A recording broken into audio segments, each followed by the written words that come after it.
All right. Shalom, shalom, beautiful people. Blessed love, y'all. We're going to jump right into it, y'all, because it's going to be, what I'm saying, pretty challenging to try to mash this up in like a 10-minute or less, what I'm saying, audio. And we do that for a reason, you know what I mean? But, hey, it is what it is, y'all. This is why we encourage you guys to definitely get into the word and study and like really break it down and just get into some different things when it comes to the word of the day and the scriptures that is shared during this 40 days of word and the word journey, right?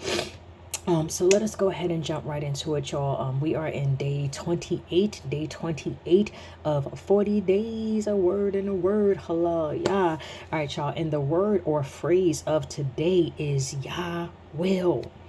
Yah will. And that is like, again, that's so much to unpack in such a, a quick video audio, you know what I mean? So again, definitely be encouraged to go and look into this particular word phrase for yourself, right? So the scripture we're going to be using today is Psalms 143 and 10. Psalms 143 and 10. And what I love about this is because this is what alignment with the will of Yah is.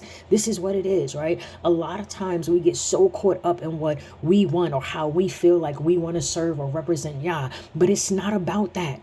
It's not about that, right? This is a beautiful expression in this Psalms 143 and 10. This is a beautiful expression of Yah being the desire, of Yah being the desire for guidance and alignment with his will.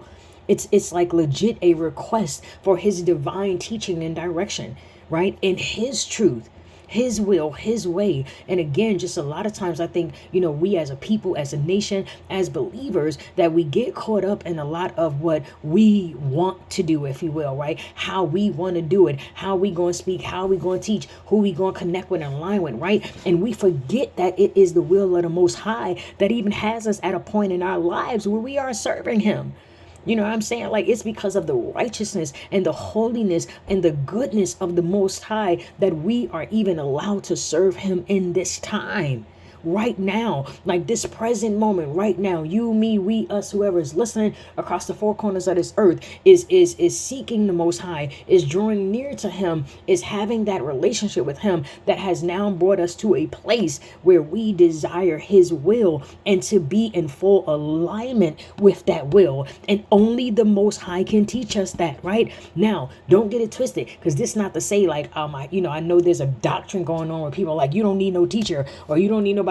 That is bogus, because that's not the word of the Most High, and people are misusing that, because everywhere we see in scripture or in our history, we had guidance and direction and instructions from those that the Most High put in place for it. And even when the Most High himself would give that divine teaching and direction, but this is where righteous discernment comes in at. Okay, but let's go ahead and jump into it, y'all, because again, I want to, what I'm saying, just make this like what we have been doing and keeping it along the lines of that protocol of a quick pop-up message for a word or a phrase of the day to help us all just get in the word, right? A lot of us talk being believers and servants and keepers of the way, of this true way, right? A lot of us talk it, but how much of us are walking it? How much of us are actively active, right? Because true love is action. People say they feel love, or they are in love with somebody because of this feeling.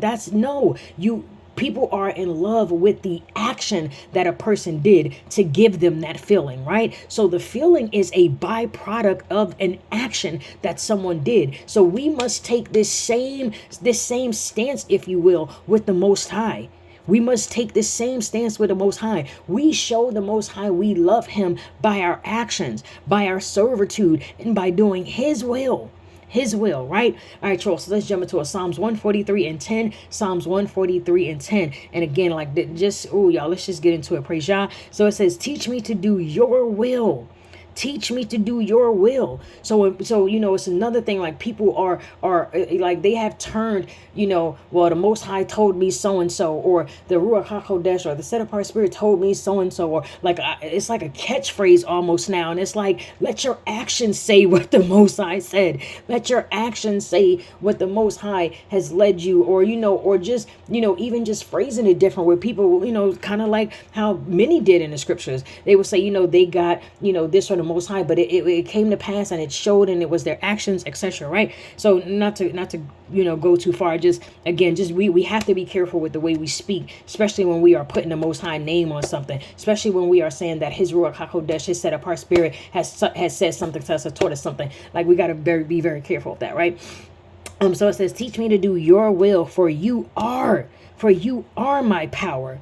Your spirit is good. Lead me into the land of uprightness. Whoo, y'all, that's good. And that's like, it's so beautiful, because again, a lot of times I believe that we are out here, and I'm saying we as a people as a whole, and as believers, just those who believe in the Most High and His only unique Son. Like, a lot of times it's like a clout chase type thing. Hamashiach, the Messiah, never did that. The prophets never did that. You know what I'm saying? Noah, let's go all the way back. It was never about that. It was always about the Father's business, always about the Father's will. Those who were truly in their hearts serving Him, those who truly chose Him, those who truly desired to be in full alignment with the Most High, did His will. And then it's like, if you don't know His will, ask Him. All through the scripture, Most High say, listen, you ask me, I'm going to answer you, right? And this is where we have to really be in a state of righteous discernment, because we got to make sure that we don't already have an answer in our head, or we already don't have what we want to do in our head. And then we go into the Most High trying to say a prayer to get Him to show some type of sign to match what we already got in our head, versus going to the Most High and asking Him just, clearly and directly, Most High, let it be your will. Take away my own thoughts or wants or needs and desires and put yours there, right? Teach me to do action. It's so irksome when you hear so many people talk about keeping the laws, talk about how the Most High is telling them and revealing and all this, talk. Where's the action? Where's the action? When you look at that word to do, that word is asah, which means to make, to produce, to act with an effect. That mean even those of us who are active, there should be some type of action, and there should be some type of result that is coming from that action. To act with effect. To act with effect, to produce. It's a lot, y'all, because I was getting it. I know that's not the word of the day, so let me jump back to it, right? Because the word of the day is, or the phrase of the day is, YAHWAH. Let us seek to do the will of the Most High, y'all. Let us seek to do His will. The word will would be ratzon. And in the Hebrew, you see this, it's usually said 2 or 3 times. Ratzon, which means to delight, to do a good will, to accept something, right? And what's so beautiful about this, because when I was studying this word, I'm like, how can you accept, how is acceptance kind of attached to the will of Yah? But it makes perfect sense, because when we accept the will of Yah, then what? Then we will be walking in His favor. Then we will be walking in His desires. Then we will be able to do the things that please Him. And then others can benefit from that. It's a scripture, and I don't have it right now. And if I find it by the time this video is edited, then I will put it in, somewhere on the screen, right? Where it says, seek my, Most High says, seek my favor first. Then I will cause you to find favor with man, right? So let us do that, y'all. Moving forward, may this day be blessed, and may you, me, we, us walk in the will of the Most High. May we seek the Most High for His guidance and to be in full alignment with His will. Let us request from the Most High His divine teaching and direction in truth of His will. And let us do that with clean hearts and with intentions that are pure, that are holy, that are set apart. Let us do that, y'all, because we are representatives of the Most High here in this earthly realm. So we have to be that in our standards, in our morals, in our values, in our actions, in our inward thoughts, the thoughts that nobody don't see and that you may never share. They still have to be clean and pure before the Most High. They still have to be clean and pure. Okay. Let us walk with the boldness of the faith, y'all. Let us be actively active, right? And as that word said, let there be some type of result from that action that is in line with the perfect will of the Most High. Let us commit ourselves to the will of Yah. Shalom.